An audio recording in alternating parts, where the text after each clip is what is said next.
मित्रों, सफल अभिकर्ता बनना हर एक एलआईसी एजेंट की इच्छा होती है, लेकिन फिर भी पूर्ण रूप से सफल नहीं हो पाते सभी। मित्रों, हम लोग अक्सर पैक्ड फूड खाते हैं और जब भी कोई ऐसी मुझे चीज अच्छी लगती है तो उसके पैकेट पर इंग्रेडिएंट्स पढ़कर जानने की इच्छा होती है कि आखिर इसमें है क्या, क्या कुछ इसमें डाला हुआ है। मित्रों, आप भी देख सकते हैं कि हर एक पैकेट फूड पर इंग्रेडिएंट्स लिखे होते हैं। इसी प्रकार एक दिन मैंने सोचा कि सफल अभिकर्ता के भी तो कुछ इंग्रेडिएंट्स होंगे, उनमें भी तो कुछ अन्य लोगों से कुछ अलग गुण होंगे, तभी तो आज वे सफल हैं। तो मुझे 8-10 गुण नजर आए जो यदि एक आम इंसान अपना ले तो निश्चित ही अपनी जिंदगी में वह सफल हो जाएगा। मित्रों, एक दिन यूं ही उन गुणों के बारे में बैठा हुआ सोच रहा था कि मेरी नजर एक किताब पर पड़ी जहां एटीट्यूड बराबर 100 लिखा हुआ था। पहले तो मैं समझा नहीं इसका क्या अर्थ हुआ, एटीट्यूड बराबर 100 क्यों लिखा हुआ है। आगे पढ़ा तो बात समझ में आई कि ए बराबर 1, बी बराबर 2, सी बराबर 3 और इसी तरह जेड बराबर 26 के फार्मूले पर एटीट्यूड का टोटल 100 आता है। मुझे यह सब अच्छा लगा क्योंकि मैंने पढ़ा था कि अवर attitude is responsible for our success और फेलियर। जिनके एटीट्यूड पॉजिटिव होते हैं वे जिंदगी में सफल हो पाते हैं। मित्रों, उसके बाद जब भी मौका मिलता मैं डिक्शनरी लेकर बैठ जाता और ऐसे शब्दों की तलाश करता जिनका टोटल 100 आ जाए, और वे शब्द जो ऐसे गुणों से भरपूर भी हों जो जिंदगी में सफल होने के लिए हमें आवश्यक हैं। मैंने कई दिनों के प्रयास के बाद वैसे ही कुछ शब्द ढूंढ लिए जिनका टोटल 100 आता है, और वे ऐसे गुणकारी शब्द हैं जिनकी आवश्यकता जिंदगी के हर कदम पर जो भी सफलता पाने के लिए उत्सुक है उसके लिए आवश्यक हैं। तो ऐसे ही इन शब्दों के समूह को मैंने इंग्रेडिएंट्स का नाम दिया है। इंग्रेडिएंट्स का अर्थ होता है कंपोनेंट्स, यानी कि वह तत्व जिनको एक जगह मिलाने से कुछ नई चीज बनती है। इसीलिए मैंने भी वैसे ही कंपोनेंट्स की तलाश की जिनका हमारे जीवन में सफल होने में अहम रोल है। मित्रों, अब मैं विस्तार से ऐसे ही गुणों की यहां चर्चा करूंगा। पहला है एटीट्यूड। इसके भी हम अगर ATTITUDE को हम 1 + 20 + 20 + 9 + 20 + 21 + 4 + 5 बराबर हम देखें तो 100 ही आता है। इसका अर्थ यह हुआ कि समस्या कोई समस्या नहीं होती, समस्या के बारे में आपका नजरिया या आपकी सोच ही समस्या होती है। मित्रों, एटीट्यूड का अर्थ होता है नजरिया या हमारी सोच। यह सर्वविदित है कि सोच या नजरिया दो तरह का होता है, पॉजिटिव एटीट्यूड या पॉजिटिव थिंकिंग, नेगेटिव एटीट्यूड या नेगेटिव थिंकिंग, यानी कि नकारात्मक सोच और सकारात्मक सोच। मित्रों, परिस्थितियां नहीं बदली जा सकती। कहा गया है circumstances can not be changed, change your self as per circumstances and live happy. अगर हमारी सोच सकारात्मक हो जाए तो विषम परिस्थितियों में भी खुश रहा जा सकता है। मित्रों, अभी अभी एक एटीट्यूड की एक ऐसी कहानी पढ़ी जो मैंने, जिसे मेरी तो आंखों में आंसू हो गए। पता नहीं आप कैसा महसूस करें। सुनिए, एक आदमी अपनी 6-7 साल की बच्ची से बहुत प्यार करता था। सुकन्या नाम था उसका। माँ बाप की इकलौती संतान थी। एक बार उस शहर में एपिडेमिक यानी महामारी फैल गई। कई लोग काल के गाल में समा गए।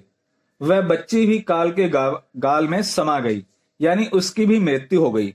वह व्यक्ति पागलों की तरह रोता रहता, हमेशा उसको याद करता रहता और रोने लगता, उसके आंसू निकलने लगते। एक दिन उस आदमी ने सपना देखा। उसने देखा कि कई बच्चों का जुलूस निकला हुआ है। परियों का देश है। सभी बच्चे बड़े बड़े सुंदर सुंदर कपड़े पहने हुए हैं। सभी बच्चे बहुत ही खुश हैं और एक जुलूस की शक्ल में चर्च में जा रहे हैं। सभी बच्चों के हाथ में मोमबत्तियां हैं। सभी बच्चों की मोमबत्तियां जल रही हैं। एक लड़की की मोमबत्ती बुझी हुई है। वह जब भी मोमबत्ती जलाने की कोशिश करती है तो मोमबत्ती जलती है लेकिन तुरंत बुझ जाती है। वह आदमी गौर से उस बच्ची को देखता है, उसकी तरफ बढ़ता और पूछता है, सभी बच्चे इतने खुश हैं और तुम इतनी उदास हो, तुम्हारी मोमबत्ती क्यों बुझ जाती है? वह बच्ची कहती है, मैं तो यहाँ बहुत खुश हूँ, लेकिन मेरे पापा बहुत उदास रहते हैं। वह रोते रहते हैं, इसलिए उनके आंसुओं से मेरी मोमबत्ती बुझ जाती है। वह आदमी उसे गले लगा लेता है। वह उसकी बेटी सुकन्या ही थी।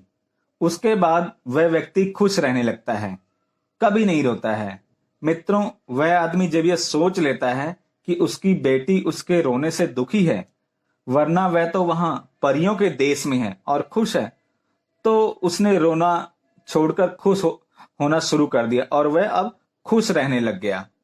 मित्रों, हमारे व्यवसायिक जीवन में भी रोज ऐसे मौके आते हैं जहां हमें अपनी सोच से काम लेना पड़ता है। कई बार ऐसी परिस्थितियां सामने होती हैं जहां सफलता या असफलता बिल्कुल हमारी सोच पर ही निर्भर करती है। हम जो भी निर्णय लेते हैं वह हमारी सोच का ही परिणाम होता है। उदाहरण के तौर पर मैं यहाँ एक घटना को चित्रित कर रहा हूं। मान ले हमें 6 बजे किसी ने मिलने का समय दिया हुआ है और किसी ने हमें बीमा करने के लिए बुलवाया है। काम हो भी सकता है, नहीं भी हो सकता है, लेकिन मुलाकात का समय 6 बजे का है। करीब 4:30 बजे जोरों से बारिश शुरू हो जाती है और मुझे यह पता है कि जिस क्षेत्र में जाना है वहां पानी भी इकट्ठा होने की संभावना है। अब मेरे सामने दो विकल्प हैं, जाऊं या ना जाऊं। मेरी नकारात्मक सोच ज्यादा प्रबल हो जाती है और मैं सोचने लगता हूं कि बड़े जोरों की बारिश हो रही है, कैसे जाऊं, कपड़े तो भीग ही जाएंगे। वहीं कहीं मोटरसाइकिल में पानी फंस गया तो मोटरसाइकिल भी रुक जाएगा, चलेगा ही नहीं। अगर किसी तरह पहुंच भी गया और वह घर में ही ना मिले तो, और मिल भी गया लेकिन उसने बीमा ही ना कराया तो क्या फायदा होगा? परेशानी भी उठाई, काम भी बनने की संभावना नहीं है। फिर वह बिजनेस हमें ही देगा, आज नहीं तो कल दे देगा, उसमें क्या है, छोड़ो आज नहीं जाता हूं, कल जाऊंगा। पत्नी भी कह रही है छोड़ो, पानी में कहां जाओगे, बारिश हो रही है, और मैं ना जाने का वहां विचार बना लेता हूं और मैं वहां नहीं जाता हूं। तो मित्रों, वहां नहीं जाना नकारात्मक सोच यानी नेगेटिव एटीट्यूड का ही परिणाम है। दूसरी तरफ अगर मैं सोचता हूं कि अरे वाह, मजा आ गया, बारिश हो रही है, आज तो जरूर मुलाकात हो जाएगी, वह घर में ही बैठा होगा, आज तो बात करने के लिए पूरा समय भी मिलेगा, इस बारिश में वह कहीं निकल भी नहीं पाएगा, क्या फर्क पड़ता है, थोड़ा सा कष्ट उठाकर पहुंच जाऊंगा, एक्स्ट्रा कपड़े रख लेता हूं, रेनकोट तो है ही है, जहां तक मोटरसाइकिल जाएगी ठीक है, उसके बाद पैदल चला जाऊंगा। आज तो बात बनने की पूरी संभावना है, सफलता भी मिलेगी। पत्नी पकौड़ियों की चर्चा करती है तो मैं कहता हूं जानम, तू हमेशा पकौड़ी खिलाती रहती है, आज उसकी बीवी के साथ की पकौड़ी खाने दे, वह भी घर में बैठा पकौड़ी ही खा रहा होगा। पकौड़ी खाने का से ज्यादा मजा तो है पकौड़ी कमाने में है। चल आज मैं पकौड़ी कमा कर लाता हूं। मित्रों, सफलता किसे मिलेगी, जाने वाले को या ना जाने वाले को? निश्चित ही जाने वाले को ही मिलेगी। मैंने कोशिश की, पा लिया, इसका मतलब मैं सक्सेस हो गया। मैंने कोशिश की, नहीं पाया, मुझे थोड़ा एक्सपीरियंस मिला, और मैंने कोशिश ही नहीं की तो मैं तो फेलियर ही हो गया। मित्रों, एक कविता आपने भी सुनी होगी, आज यहां पर फिट बैठती है, मैं आपको सुना रहा हूं। लहरों से डरकर नौका पार नहीं होती, कोशिश करने वालों की कभी हार नहीं होती। नन्ही चींटी जब दाना लेकर चलती है, चढ़ती दीवारों पर 100 बार फिसलती है। मन का विश्वास रगों में साहस भरता है, चढ़कर गिरना गिर कर चढ़ना ना अघरता है। आखिर उसकी मेहनत बेकार नहीं होती, कोशिश करने वालों की कभी हार नहीं होती। डुबकियां सिंधु में गोताखोर लगाता है, डुबकियां सिंधु में गोताखोर लगाता है, जा जाकर खाली हाथ लौट कर आता है। मिलते नहीं सहज ही मोती गहरे पानी में, मुट्ठी उसकी खाली हर बार नहीं होती, कोशिश करने वालों की कभी हार नहीं होती। असफलता एक चुनौती है, इसे स्वीकार करो। क्या कमी रह गई देखो और सुधार करो। जब तक न सफल हो नींद चैन को त्यागो तुम, संघर्ष का मैदान छोड़कर मत भागो तुम। कुछ किए बिना ही जय जयकार नहीं होती, कोशिश करने वालों की कभी हार नहीं होती। मित्रों, इस कविता के माध्यम से भी कोशिश के महत्व को ही दिखाया गया है। मित्रों, जब बारिश होती है तो आम चिड़िया क्या करती है? बारिश से बचने के लिए घोंसले में छिप जाती है। सिर्फ एक चिड़िया ऐसी है जो घोंसले में नहीं छिपती, बल्कि बादलों के ऊपर उड़ जाती है, क्योंकि उसे पता है पानी बादलों के नीचे बरसता है, बादलों के ऊपर थोड़ी। और वह चिड़िया है ईगल, यानी बाज। आप स्वयं देखें, एक ने घोंसले में मुंह छिपाकर स्वयं को पानी से बचाया, तो दूसरे ने बादलों के ऊपर उड़कर स्वयं को पानी से बचाया। यही है सोच का अंतर। बाज क्या इशारा करता है?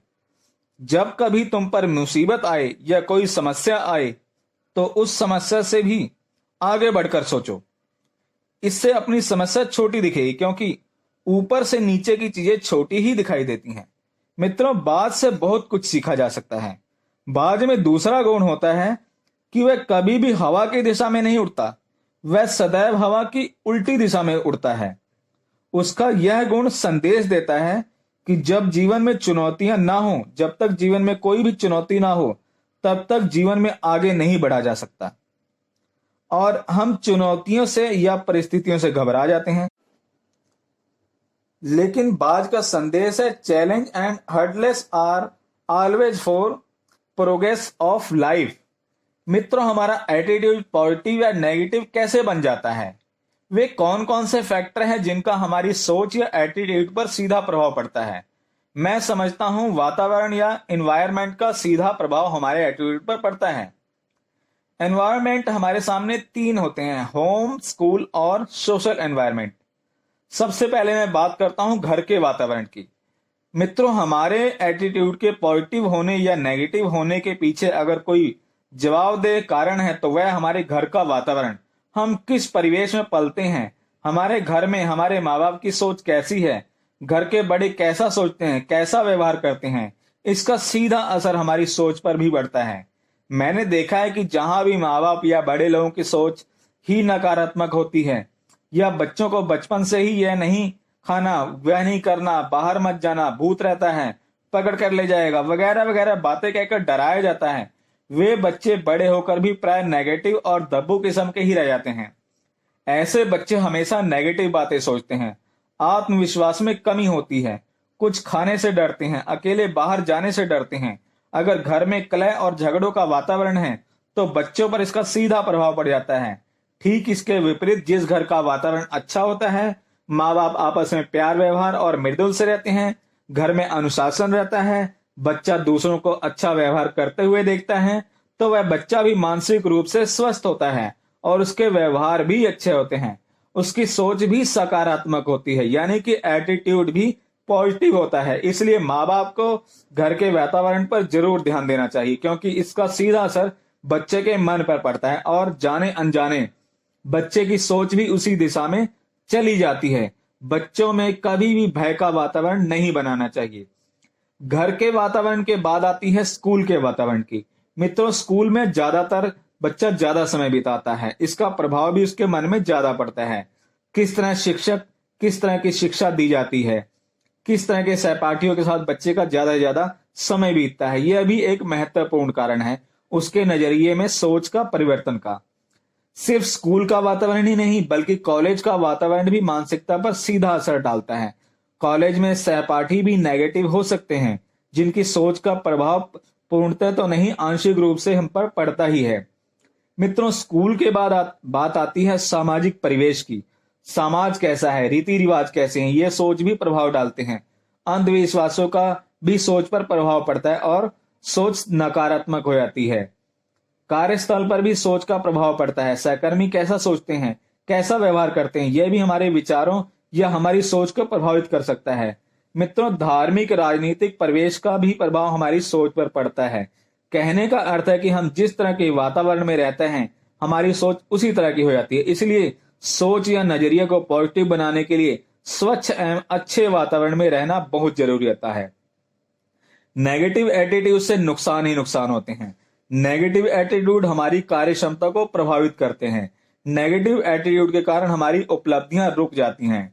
नेगेटिव एटीट्यूड का सीधा असर हमारे स्वास्थ्य पर भी पड़ता है और हम अधिक तनाव में रहने लगते हैं, जिससे शारीरिक और मानसिक दोनों तरह के रोग हो जाते हैं। नेगेटिव एटीट्यूड के कारण स्वभाव भी बिगड़ जाते हैं और स्वभाव में चिड़चिड़ापन आ जाता है। नेगेटिव एटीट्यूड का सीधा प्रभाव हमारे लोगों के साथ संबंधों पर भी पड़ता है और संबंध बिगड़ जाने की संभावना होती है। ठीक इसके विपरीत पॉजिटिव एटीट्यूड के कई लाभ हैं। मन शांत रहता है, चिड़चिड़ापन नहीं आता है, लोगों के साथ संबंध अच्छे बने रहते हैं, शरीर भी स्वस्थ रहता है, कार्य संपन्न होते रहते हैं और हम नित्य नए मुकाम हासिल करते रहते हैं। पॉजिटिव एटीट्यूड से कार्य ज्यादा संपन्न होते हैं तो आय बढ़ जाती है। मित्रों, सफलता के अन्य इंग्रेडिएंट्स की विस्तृत जानकारी लेकर जल्दी ही फिर मिलेंगे अगली वीडियो में। और मेरी अगली वीडियो की ऑटोमेटिक इंटीमेशन के लिए अभी नीचे लाल रंग के सब्सक्राइब को टच करके सब्सक्राइब कर दीजिए और बगल के बेल आइकन को भी प्रेस कर दीजिए और ऑल नोटिफिकेशन को ऑन कर लीजिए ताकि ऐसे ही नॉलेजेबल वीडियो के इंटीमेशन और अन्य LIC प्लान्स की वीडियो की इंटीमेशन आप तक ऑटोमेटिकली पहुंचती रहे। इसी के साथ धन्यवाद। जय हिंद।